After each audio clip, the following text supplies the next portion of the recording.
This is Guilty Conscience, casual discussions on transfer pricing, tax treaties, and related topics.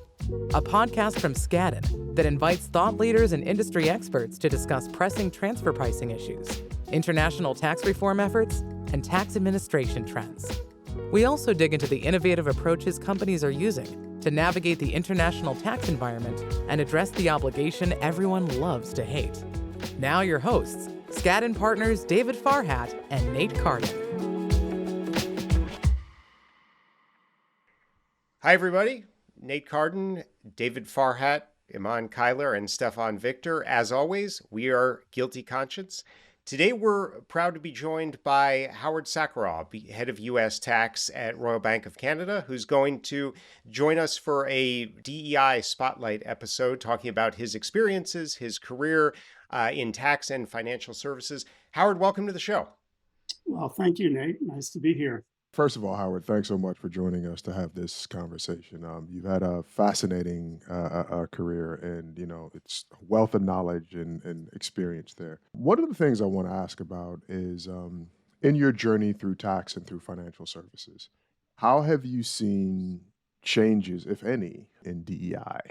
Right, because I know still tax is one of the least diverse areas of the practice of law. Have you seen any change or evolution over your time in tax? Oh, tremendous, both in tax and in financial services. There's a war for talent, as we all know. There's greater sensitivity and interest in bringing on all perspectives, all points of view, all backgrounds, and firms are really leaning into that. And certainly in my department, I've really been fortunate in being able to hire a broad array of talent and backgrounds. Half of us are accountants and the other half are lawyers, all sorts of cultural backgrounds and experiences. I think that there's been a lot of change in that area. Howard, you do a lot of work in this space. I know that you're a part of the Leadership Council at RBC. Can you just tell us a little bit about the different initiatives and the type of work that you do there? So I am an executive sponsor of our Pride ERG. We have ERG as an employee resource group. We have about 7 or 8 employee resource groups here in the New York, New Jersey area, which are part of our capital markets unit. One for women, one for multicultural, one for vets, for Pride, and so on. And I've been part of the Pride ERG and an executive sponsor now for 4 or 5 years, and have been on the Diversity Leadership Council of the Capital Markets Unit here in the U.S. For the last few years. Do you feel like this type of work is common amongst other financial institutions, or are you guys the leaders in the space? I would say it's very common in financial services firms, particularly the big ones, who understand, I think, for a number of reasons. One is they know that it's important to their employees, particularly as we reach into the populations of 20 and 30-year-olds, where it seems to be increasingly important. It's important to our shareholders. It's important to our regulators. It's important to a lot of our customers and clients, particularly institutional clients and municipal clients. They want to know what we're doing in this space, and they want to know that they're being met with representatives of RBC who look like them and who have backgrounds similar to them. You talk a little bit about how things have improved.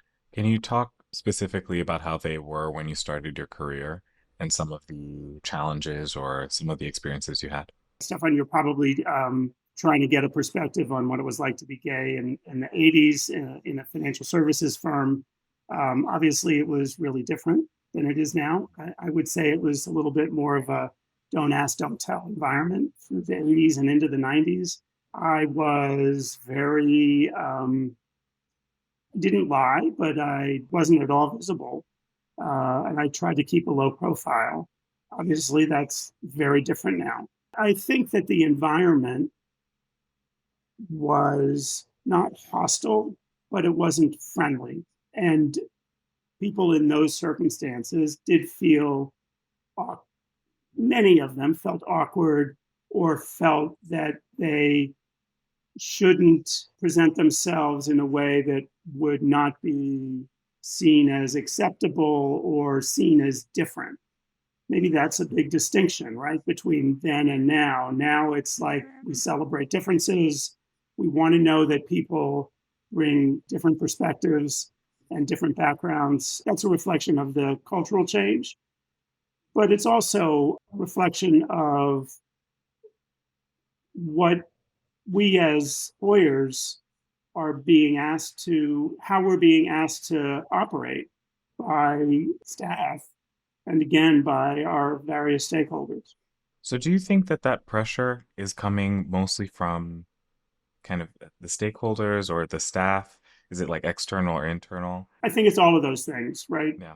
I think it's partly cultural. It's all of those things. And honestly, I do feel that what people might have gossiped or giggled about 30 years ago is just not acceptable now. As I've gone through my career, it can be a bit of a lonely existence sometimes. You know, you don't deal with people who look like you. You're trying to fit in. You're trying to be a good tax lawyer, and most tax lawyers don't look like you, or most tax lawyers don't have the same background. Yeah. And you wonder, am I being judged just on my merits, or is there some bias there? As you say, now you can't read people's minds. So I think that kind of that concept has been referred to as seeing ghosts, right? So, for instance, you don't get put on an assignment, or you get a tougher review, or people are a little bit heavier handed with you than they are with your peers on, you know, reviews of memos and things like that. And you say, well, is it because I'm not performing up to par, or is it because of something else, or is it because of who I am? So have you dealt with that? And given that you've had kind of a very successful career, how have you kind of dealt with those things and kind of having that, you know, thought in the back of your mind? Are people judging me because I'm different? Right? That and navigated your career with or have you had those thoughts? And if you have, how have you navigated your career? It's more a matter of I don't have a wife and I don't have kids to talk about and I don't play golf. So I don't do any of the things, or I don't have those quote unquote normal experiences that most other people that I interact with might have. And so therefore I might feel left out of conversation, or I might feel that I don't participate or not seen as participating, not part of the group in the same way that somebody who has those things would have. So it's not necessarily so much that I felt that I might have felt judged on that basis, but maybe I was left out of the conversation or left out of the workflow, which may end up sort of leaving you in the same place, right? As what you described. How do, in your organization and other organizations that you see, if organizations want to deal with that problem of sort of background activities and just lifestyle that is excluding people that we want to bring into the organization and to really create a sense of belonging, what are the things that people should be doing to try to break down some of those barriers? So I think that's where the ERGs can be helpful, because they focus on trying to find common ground and common experiences, or give people some common experiences, and also sensitize them to the backgrounds and experiences of other people. And so, for example, in our Pride ERG, some of the programming may be for the benefit of people who are not LGBT and who might not know much about LGBT life, or maybe they have kids who are LGBT.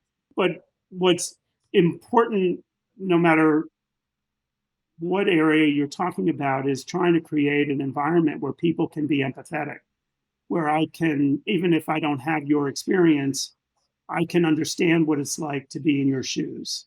And so a lot of the programming that we do in our ERGs is around trying to establish those sorts of experiences. So, for those out there that are part of ERGs or supporting ERGs within their organization, what are the things that you think are really critical for them to do?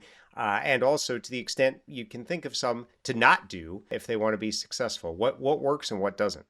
These ERGs give people an opportunity to meet others who are in other parts of the firm that they might not otherwise meet or interact with, and learn something about themselves, have a nice time, establish a rapport with people they wouldn't otherwise get to know, give them help foster a sense of community. All of those things are really important, and they're important to RBC as a matter of establishing and driving our culture. Culture is a really important thing for us, as I'm sure it is for a lot of firms. And we see the ERGs and the activities of the ERGs as a way of establishing and driving our culture of inclusion and representation.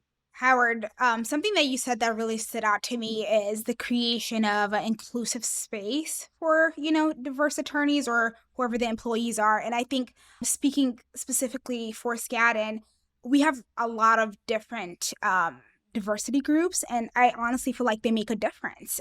For example, I'm a part of our Black Lawyers Committee. We have different programmings throughout the year, and the firm really invests in that committee. And because of that, we get to meet. I'm in the tax group, but I have friends across different practice groups, So even though my specific group might not have hundreds of Black lawyers, I get to meet and network and fellowship with diverse attorneys. We have lunches every month. So, so you get that sense of community throughout these programs. And I think having something like that is really a game changer for sure. Yeah, I think that's very parallel to what I meant to describe at RBC. I think it's the same. It's basically the same thing. One other aspect that's worth mentioning, and I'm sure this has been one of the reasons that you've gotten so much out of that experience you just described, is seeing people above you who look like you, and knowing that if they're there, you have an opportunity. There's opportunity for you to advance, and if there's nobody up the chain from you that you can see that looks like you or has a similar background to you, people wonder whether there's a future for them. That's something else that we really pay attention to. Absolutely, because you can't aspire to things that you don't see, so Right. You hit it right in the head.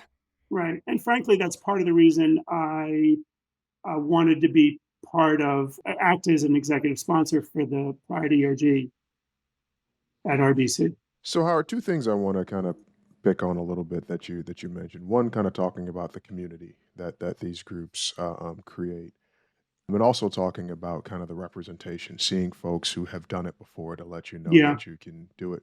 Kind of putting those together, it makes me think of kind of allyship and mentorship, because the way things have panned out in history, there aren't always kind of a one-to-one where you have someone up top that looks like you that you can talk to. So I know for me, a lot of my mentors didn't look like me, but some of them did. So can you kind of talk about the importance of the mentorship role, B, allyship, and C, what you were talking about a little bit about people speaking out, kind of the importance of, like you said, you really wanted to be an executive sponsor of this, kind of the importance of people kind of taking a stand and having these conversations. So all of those things are important. Mentorship, having somebody above you or in a more senior role than you for the reasons that we just talked about. And as I said, that's a large part of the reason I wanted to be an executive sponsor. But I think allyship is really important. And you don't know what people are thinking. And if they don't somehow telegraph support for you, for where you're coming from, you tend to think negatively, I think. And if they give you some indication that they're on your side, that they understand that they appreciate somehow where you might be coming from, or express any sort of "you're okay with me." I think that goes a long way. And if you don't get that, you don't know. You don't. You end up seeing ghosts. Yeah, you end up seeing ghosts. I'll give you an example that comes to mind of an experience I had early on when I joined RBC. I was having dinner with one of the senior people who was visiting from Toronto, who I'd had a professional relationship with and had some interaction with, and I think it was just the two of us. And he asked me, what my wife did for a living, and that's one of those moments where you go, all right, how do I answer that? I'm certainly not going to make it up a wife. And so, I answered it pretty honestly. And I said, I had a partner at the time, and it's the same person. And so I explained what he did and clarified that it was a guy. And I thought, well, gee, I don't know how he's going to react around that. Is that going to be a problem for him? I had no idea, didn't know what to expect, didn't know what it meant. And then, the conversation proceeded. I lost a little bit of sleep over it, not really knowing what the potential consequences of that disclosure was. But, so be it. That's how life goes. And then maybe a year or two later, I was interacting with him again. We were chatting. He asked me how my wife was. And I thought, well, there you go. Here I am obsessing about what somebody else is thinking about me, and he doesn't even remember. So, take from that what you will, but clearly, people see ghosts, David, like you're suggesting, when the ghost makers, or however we want to describe them, are oblivious. They're oblivious. They're not really paying attention to you as much as you think they are, or not paying attention to you in the way we think they might be. It's interesting, and I like the term "seeing ghosts," right? Because whether it's real, whether the ghost is real or not, it has an impact on you, right? It has an impact on your work, and it has an impact on your day to day. And I think one of the points you made about community, one of the things I find I really appreciate about community, and not just community, but also allies, is to be able to talk these things through, right? Because I can see someone coming up to you and having this conversation saying, well, Howard, I don't know what they think about me and blah, blah, blah. And you going, you know what? They're probably not even thinking about you at all. And that's the value of the experience, right? I can think back to when I was a brand new attorney and how nervous I was about what people thought. I'm not going to say certain things, and how I am now, right? It's you kind of speak up and understand, consequences be damned sometimes. And what I've really enjoyed, and because a lot of folks did this for me, and not folks who always looked like me, folks that looked very different from me, very at a different, but kind of spoke up on my behalf and kind of defended me. But it's also, I think, it's a value to be able to listen to diverse attorneys or diverse folks in the tax area, hear their concerns, understand their limitations of speaking up, and kind of being a mouthpiece for them.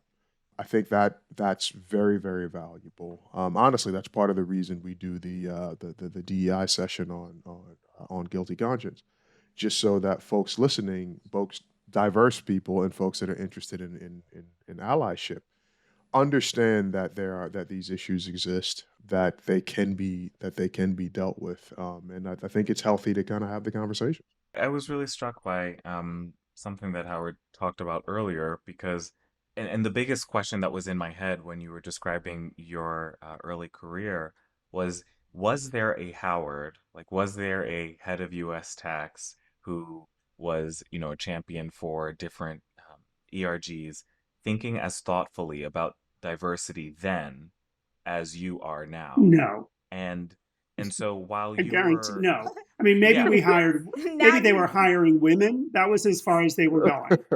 yeah, and so that's so while it might have, done you, might it, while it might have helped to kind of get out of your own head and kind of just go for it and consequences be damned, I think that there's something very real about maybe the lack of regard that people had for each other's differences, or some animus that people were actually holding against gay people and differences, um, in the workplace. Stefan, I once had a boss who said to me, "You don't have a family. You can work the weekends. How do you read that? Do you see that? What lens do you see that through? Is that hostile? Is that helpful?" I really wasn't sure what to make of that. He was not a nice person. I didn't like him, but he was my boss for several years, and I was doing good work, and the people I worked with liked me, liked working with me. But I think he thought he could take advantage of me because I quote unquote didn't have a family, and therefore I could work on the weekends. And I think stories like that are important, But that not wouldn't just because happen. Nobody would say that nowadays, right? I don't think Mm, anyone would say it I nowadays, Howard, That's but I not I the think hope you would not. have the I same hope not. the behavior. question. The Yeah, question is not whether they say it. The question is yeah, whether they do it. Or exactly. whether they think E- it. Right. Exactly right. Because I had a conversation with with a friend. He was closer to retirement age, and he also worked in the Big Four. And he said, "You know what? I like that things are getting better. When I was coming up, I became senior manager, and I was getting ready to take a client. And my boss pulled me in to his office, and I could tell he wanted to have a very uncomfortable conversation. And he said his boss said to him, 'You deserve this client. This should be your client, but you're not going to get it because they don't like working with that category that they were in. The, they don't like working with with your kind.'" And he said he was very offended. He went home and he was so upset. And he said it defined his career. And he was like, "I'm just happy that doesn't happen anymore." And I said, "I think it still happens, but in some cases it might be worse." And he said, "What do you mean?" I said, "Well, there's a young person that's like you. They become senior manager. They expect to get a file, and they don't get it, and no one tells them why. At least you knew you were qualified, you knew you deserved it, but it was someone else's bias. Someone was the bad guy that didn't give you this account. So you had somewhere to direct your rage. This young person now would never get told because everyone knows you get in trouble if you say that. Would never get told that, this is why you're not getting the file. And this comes back to the seeing ghosts comment. It's like, so then that person Yeah. is left to wonder, am I not good enough? Is it because of who I am? And all of these things. So I worry, Howard, and this is why I think mentorship is important, that there are young people who they don't get the you don't have a family so you can work the weekend. They don't get that, but they always end up working the weekend when other people don't. And they're saying, Yeah. well, is this an opportunity? Is it, how am I supposed to read that? And the other thing that's important from that, Howard, I think most people wouldn't even understand why saying you don't have a family, you can work the weekend could be problematic or offensive. So when we're Yeah, talking about our this guy may have felt that he was just stating a fact. yeah, He wasn't exactly. judging, right? Exactly. And some people may say, well, why is that offensive? So this is why I think the different audiences of the conversation are important because that could reach out to a young LGBTQ person who says, wow, I'm always working the weekends. Why is that? And kind of help them with their seeing ghost. And this could also go to a potential ally or someone who wants to be an ally to understand what language can mean to different people. What are the things beyond what we've talked about before? What are the things you think organizations need to do to try to create a more inclusive environment? Few things that as somebody who's now an organizational leader, you think are really important for companies, professional services firms, whatever, who are really committed to driving change above and beyond, sort of all the great things you're doing with ERGs and such. Just how do we move forward? Well, I mean, that's a challenge we're all facing because no matter how good it is now, we want to improve it. We want to keep Right.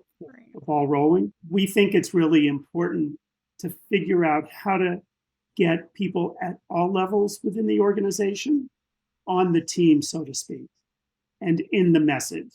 In other words, you've got high-level senior people who know how important it is and who talk about how important it is to drive these kinds of change.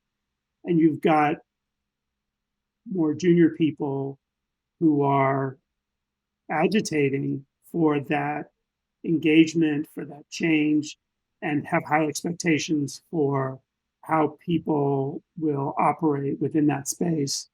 But it can be challenging in the middle because those middle people are focused on their careers, focused on their own growth, focused on their world, and may not be as sensitive or as empathetic to these other interests that they might ought to be.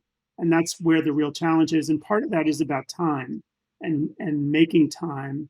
We find that all of this ERG work is really, and diversity work is really important, but it's work and it's on the side of your desk again, and you're competing with the work you're paid for. And so, some of us talk at RBC, some of us talk about, well, we're working that 25th and 26th hour to do this kind of important, what we consider to be equally important work, but figuring out how to prioritize it in a way among all of the things that we each have to do is a huge challenge. And all I can say is you got to keep talking about it at all levels and make it important. Make it important in how you compensate people, how you judge people for performance reviews and advancement. Howard, thanks so much. It's been a pleasure working with you in all of my stops, IRS, UI, and here. And thank you so much for taking the time to do this and sharing your experiences with us. We no problem. really Thank do you. appreciate that. Thank you for joining us for today's episode of Guilty Conscience. If you like what you're hearing, be sure to subscribe in your favorite podcast app so you don't miss any future conversations. Skadden's tax team is recognized globally for providing clients with creative and innovative solutions to their most pressing transactional, planning, and controversy challenges. Additional information about Skadden can be found at skadden.com.